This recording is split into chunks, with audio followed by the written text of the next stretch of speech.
Enregistre. Ok, donc là on va commencer à faire un petit stretching avant de commencer à frapper avec les poings.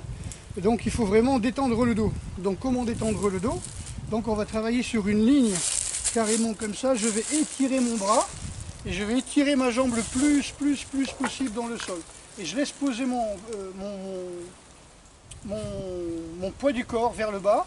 Voilà, et j'étire sur mon grand dorsal. Je le fais de l'autre côté. Ici, ouais, je vais étirer sur mon grand dorsal et pousser avec ma jambe derrière. Voilà. Et quand je le fais à deux, c'est la même chose. Mon poids du corps tombe vers le sol avec les fessiers. Mes jambes sont complètement mortes, si vous voulez. Et je pousse avec mes mains vers ici, en fin de compte. C'est-à-dire, je ne tire pas. Je pousse avec mes mains et de façon à avoir le dos le plus rond possible. D'accord, on peut en profiter pour travailler sur l'étirement des psoas. Ici, je vais étirer mes jambes. Donc j'étire bien le psoas en même temps que le dos. Comme ça ne coûte rien de le faire et on en profite. J'étire bien les jambes. Je regarde bien droit devant moi. Voilà, toujours pareil. Mouvement de libération des hanches. Le MLH, le mouvement de libération des hanches. Non pas des hommes, mais des hanches, pareil. Je pousse avec mes mains vers là. Voilà, et j'écarte les jambes, je laisse bien tomber mon bassin, je pousse. Voilà, pour être le plus bas possible. Comme tout à l'heure on a vu, on peut faire la même chose avec les mains bien ouvertes. Là, ça s'appelle la posture du vainqueur, vous voyez, comme ça, ici. Et là je m'aide avec le... Comme ça on travaille à la fois le psoas, et à la fois l'ouverture de cage ici.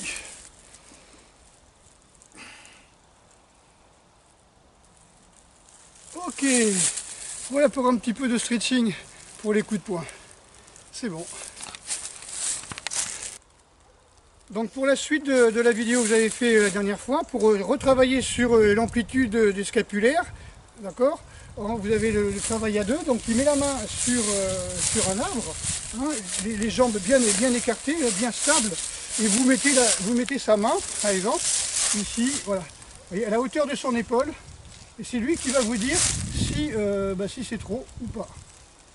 D'accord. Si vous mettez la main en bas, ça ne sert à strictement rien, ça va tirer un petit peu sur les pecs, mais pas sur l'amplitude. Voilà. Là, le mieux c'est de travailler les mains assez haut. Voilà. Et je vous avais expliqué les mains dans l'autre sens, les deux, voilà. Quand vous travaillez dans l'autre sens, essayez de tenir bien droit, voilà, comme ça. C'est beaucoup plus difficile parce que ça ne travaille pas du tout sur la même chose. Là, ça bloque sur l'acromion. Voilà. Voilà. Là, ça tire beaucoup. Donc ça, c'est le premier mouvement. Deuxième mouvement, tu vas venir avec moi, tu vas me suivre avec la caméra. Donc là, il va se mettre dos ici. Voilà. Vas-y. Non, mais dos là-bas, on voit ce que je fais. Et donc, le même principe, vous levez les bras, les deux, vous prenez une bonne stature et j'inspire comme ça sur lui. Lui, il inspire et c'est lui qui me dit si vraiment il est à fond. Ok, ça peut se faire aussi au sol, il peut être à genoux au sol, hein, attends, bouge pas. Comme s'il est à genoux au sol, je vais tirer les bras. Essaye de mettre un genou de chaque côté. Fais attention, il y a un morceau de bois. Voilà,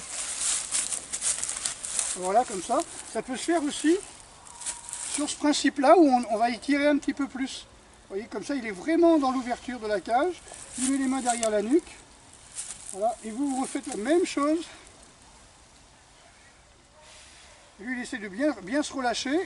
Très bien. Maintenant, tu vas mettre les pouces vers le bas. Non, mais en amplitude, comme tout à l'heure. Pouce vers le bas. Essaie de tenir droit. Alors là, ça rigole moins. Hein. D'accord. Donc là, je tire vers le haut. Ah, le but, merci. Le but est vraiment de relâcher complètement pour pouvoir frapper avec le poing et non pas avec le triceps, mais pas avec le bras. D'accord. Donc on est vraiment, comme j'ai montré tout à l'heure, on est vraiment, j'avance, je pousse, j'avance, je pousse, mais mes bras ne se plient pas et restent droits. Voilà, il y a une toute petite flexion à la rigueur qui va me faire arriver. Et ce que l'on va trouver, continue, pour filmer. Voilà, si tu tiens ça sur toi. Voilà.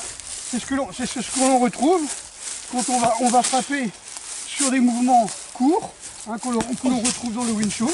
On retrouve vraiment ces mouvements très courts ici. Voilà, vraiment, on cherche. Alors tapez jamais à 100%. Vous allez vous fracturer le bras. Je voulais vous montrer, toujours pareil dans les frappes, aussi un point qui est très important. Bruce Lee, on avait parlé des gens en 100 ans. On appelle ça le kimé en karaté. Il faut vraiment partir de l'état le plus décontracté possible, le plus relâché possible. C'est-à-dire si je suis tendu, je vais faire une poussée. Attends, je ne bloque pas, ça va faire mal. Donc vraiment vous allez faire une poussée. Vous êtes là, bam, là c'est une poussée. Bon, il y a quand même une onde de choc parce que je ne peux pas m'en empêcher.